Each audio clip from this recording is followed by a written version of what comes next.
जय श्री कृष्ण, राधे राधे। तो बंधुओं, आज हम इस वीडियो में भक्तिमती मीराबाई जी के पावन चरित्र कथा का श्रवण करेंगे। बंधुओं, इस संसार में उन भगवान को, उन परम सत्य को अगर कोई प्रमाणित करता है तो वो ना कोई ग्रंथ है, ना वो कोई पंथ है, ना वो कोई वर्ग है और ना कोई संप्रदाय है। इस संसार में भगवान का, उस परम तत्व का, उस परम सत्य का एकमात्र प्रमाण उसका भक्त है।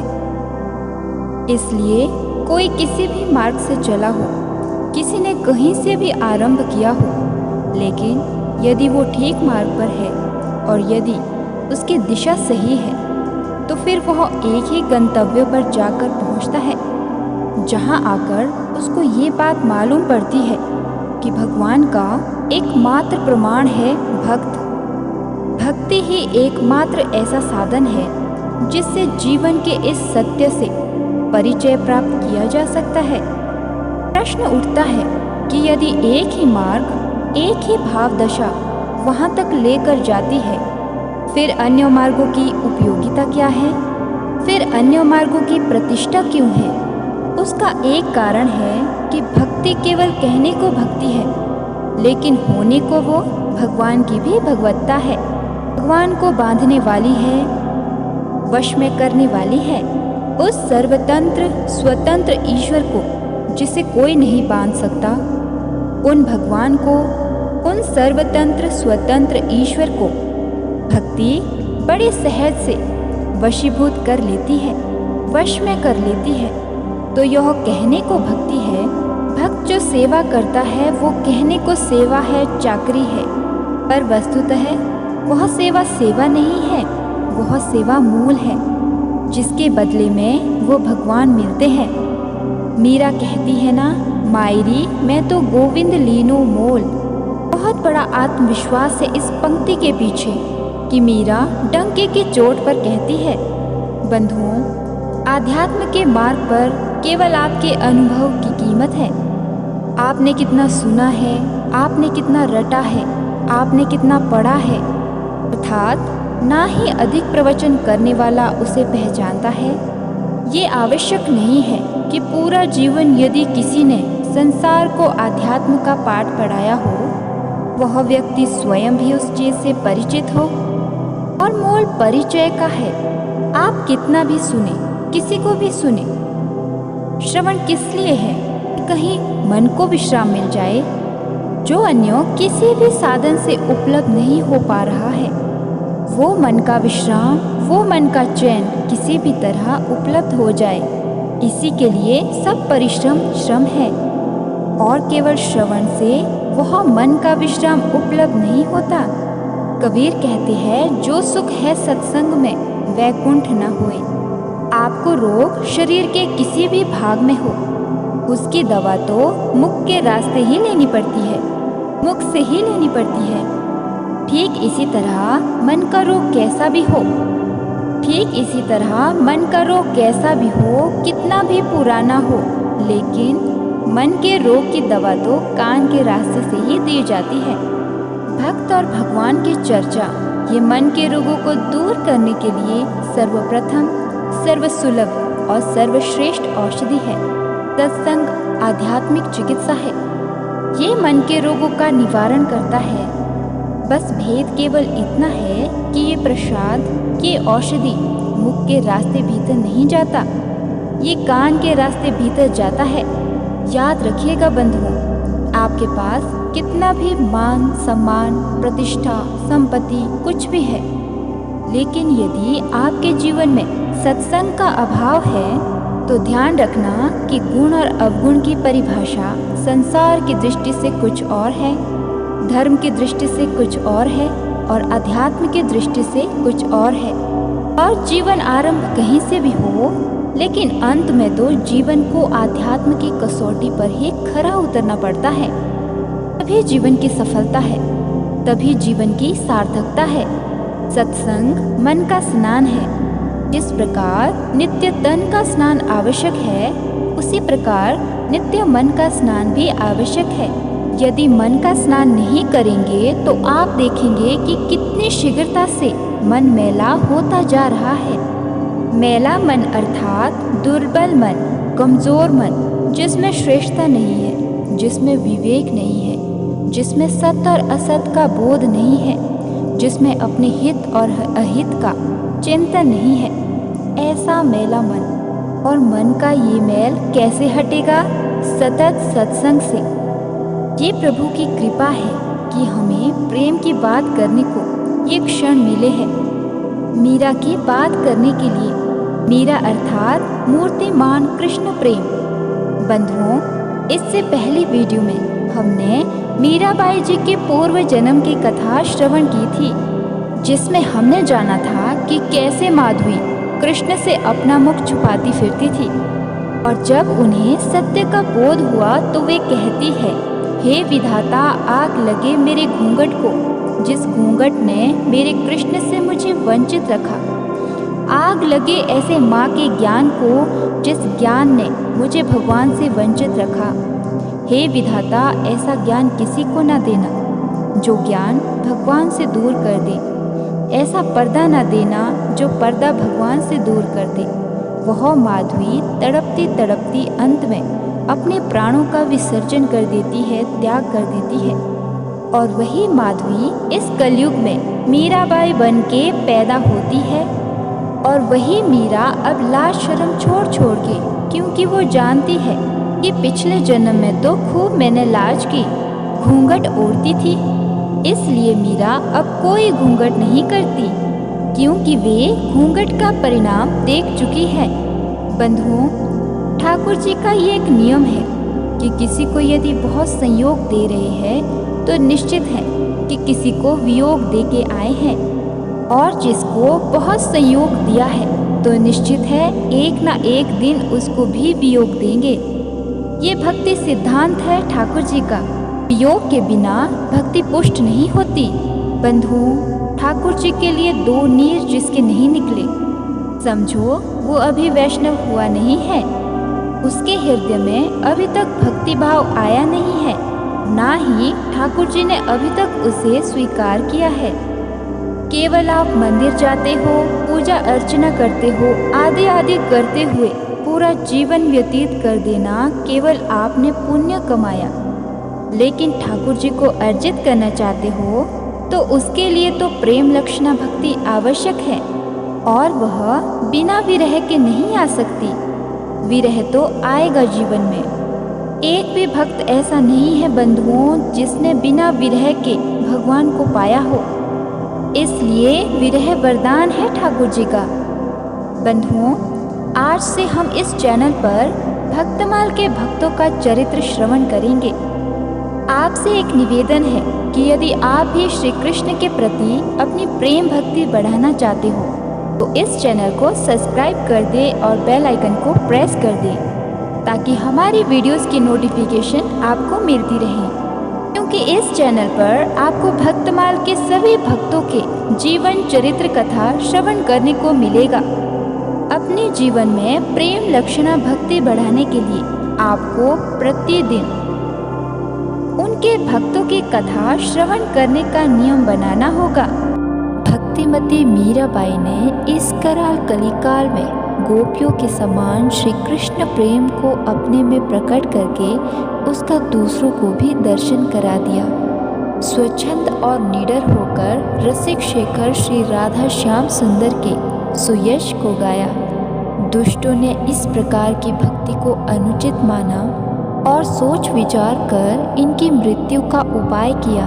इन्हें पीने के लिए विष दिया, उसे ये अमृत की तरह पी गई। भगवान की कृपा से उनका बाल भी बांका नहीं हुआ। भक्ति का डंका बजाकर उन्होंने बिना किसी लोक लज्जा और संकोच के कुल मर्यादा के बेड़ी बंधनों को त्याग कर श्री गिरधर गोपाल जी का भजन किया। भक्तिमती मीराबाई की जन्मभूमि मेड़ता नगर में थी। बाल्यकाल से वे श्री गिरधारी लाल जी के भक्त हो गई थी। उसके बाद चित्तौड़ के राणा सांगा के सुपुत्र श्री भोजराज जी के साथ उनकी सगाई हुई। विवाह के समय उनके पिताजी ने नई नई सुंदर मूल्यवान वस्तुएं एकत्र की, परंतु श्री मीराबाई जी का मन तो प्रेम रंग रंगीले श्याम सुंदर में डूब चुका था।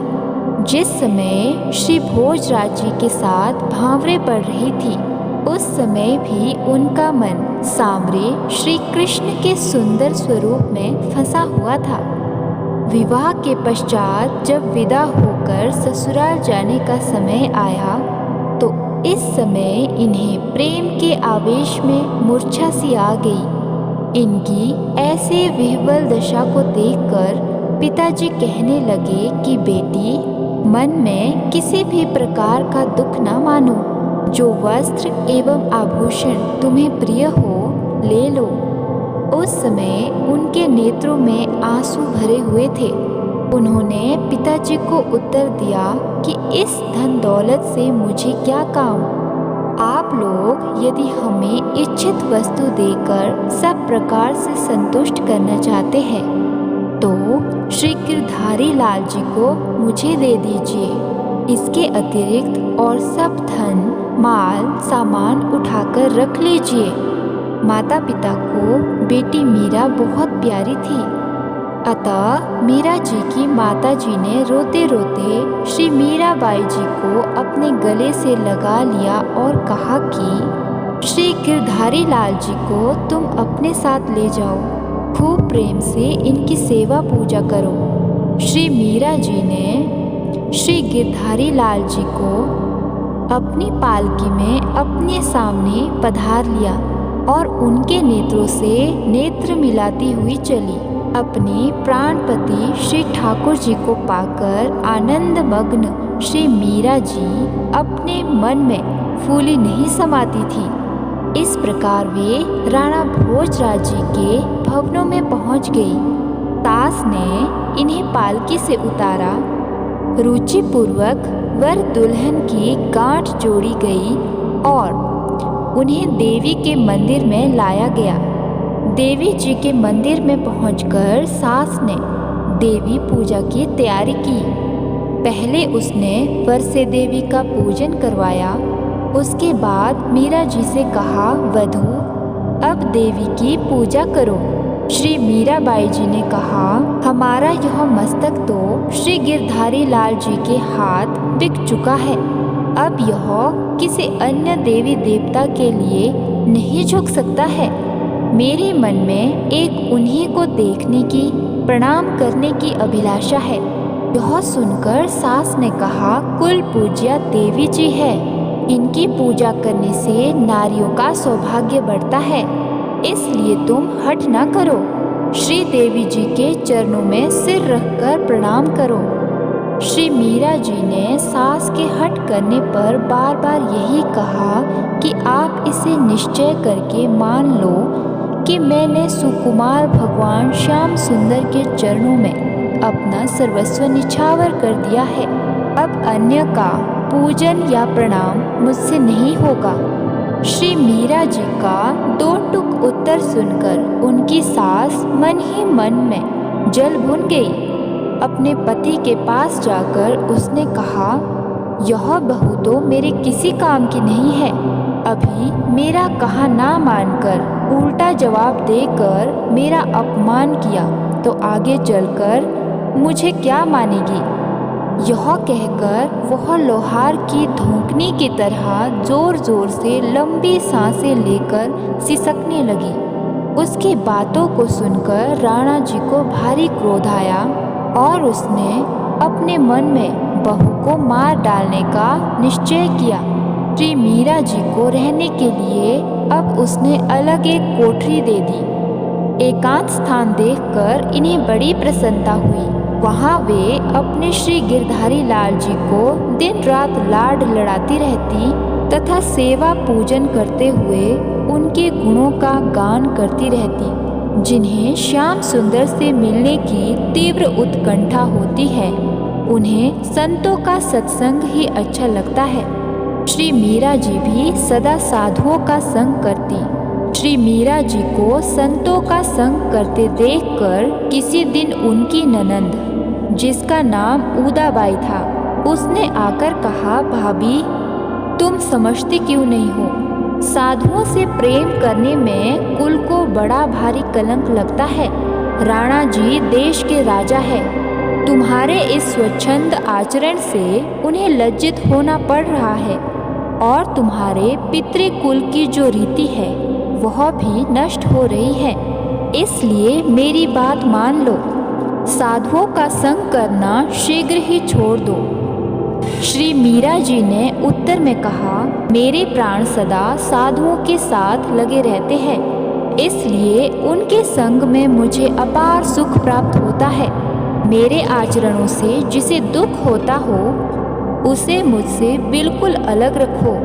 इनकी यह बात सुनकर राणा जी ने एक कटोरा विष भगवत चरणामृत कहकर भेज दिया। श्री मीराबाई जी ने प्रसन्नतापूर्वक पी लिया। पी लेने के बाद इनके अंग में एक विशेष प्रकार की कांति दिखाई पड़ने लगी। श्री मीरा जी जब विष पीकर भी नहीं मरी और उन्होंने साधु संग को नहीं छोड़ा, तब राणा ने अपने गुप्तचर लगा दिए। उनसे कह दिया कि जब मीरा के पास कोई साधु आकर बैठा हो तभी तुम लोग मुझे सूचना देना, मैं उसी समय उसे मार डालूंगा। यह मैंने दृढ़ निश्चय कर लिया है। श्री मीरा जी के भवन में तो श्री गिरधारी लाल जी नित्य ही विराजते थे। ये उन्हीं के साथ हंसती बोलती और खेलती रहती थी। एक दिन हंसने बोलने की प्रिय ध्वनि गुप्तचरों के कानों में पड़ी। उन्होंने झट राणा जी को खबर कर दी। सुनते ही राणा अत्यंत अधीर हो गए। तलवार लेकर जल्दी जल्दी दौड़े चले आए और द्वार पर उन्होंने पुकार कर कहा, किवाड़ खोलो। श्री मीराबाई जी ने किवाड़ खोल दिए। राणा जी को कोई साधु नहीं दिखाई पड़ा, वहाँ अकेली वे ही थी। राणा ने फटकारते हुए उनसे पूछा, जिसके प्रेम रंग में तू रंगी है, जिसके साथ हंस बोलकर अनेक प्रकार से रमण कर रही थी, वह मनुष्य कहाँ गया? मुझे जल्दी बता। श्री मीरा ने ठाकुर जी की ओर संकेत करके कहा, वह मेरे प्राणनाथ पुरुषोत्तम तुम्हारे सामने ही तो विराज रहे हैं। वे तुमसे लज्जा नहीं करते हैं। अब तुम भी आंखें खोलकर देख लो, क्या ही सुंदर साज श्रृंगार से सजे हैं। राणा खिसिया गए। किम कर्तव्य मूढ़ होकर ऐसे स्तंभ हो गए, ऐसे स्तब्ध हो गए मानो दीवार पर कोई चित्र बना हो। थोड़ी देर बाद वहाँ से वापस लौट आए। क्षण भर के लिए उनके मन में आया कि मीरा के साथ ठाकुर जी ही लीला कर रहे थे। फिर भी राणा के मन में सद्भाव उत्पन्न नहीं हुआ।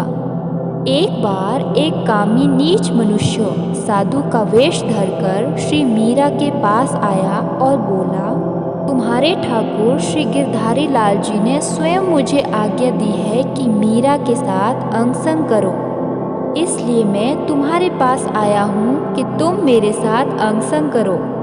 ऐसी बात जब उसने कही तो मीरा जी ने उत्तर दिया कि आज्ञा स्वीकार है, परंतु प्रथम आप भोजन कीजिए, फिर आपकी यथोचित सेवा होगी। उसने भोजन किया। पश्चात मीरा जी ने संतों के बीच में शैया बिछाकर उस विषयी पुरुष को बुलाकर कहा, मेरे ठाकुर जी ने जैसी आज्ञा आपको दी है वैसा ही कीजिए। वह बड़े भारी संकोच में पड़ गया और उसका मुख सफ़ेद हो गया। श्री मीरा जी के भक्ति के प्रताप से उसकी विषय वासना सर्वथा दूर हो गई। वह तत्काल पैरों में गिर गया और रोता हुआ बोला, अब आप मुझे भक्ति का दान दीजिए। श्री मीरा जी के विलक्षण रूप सौंदर्य की प्रशंसा सुनकर अकबर बादशाह का हृदय आकृष्ट हो गया। इनका दर्शन करने की इच्छा से वह तानसेन को साथ लेकर आया। श्री गिरधर गोपाल जी की छवि एवं मीरा जी की भक्ति विभूति, मीरा जी के भक्ति भूषित सहज सरल सौंदर्य को देखकर बादशाह निहाल हो गया।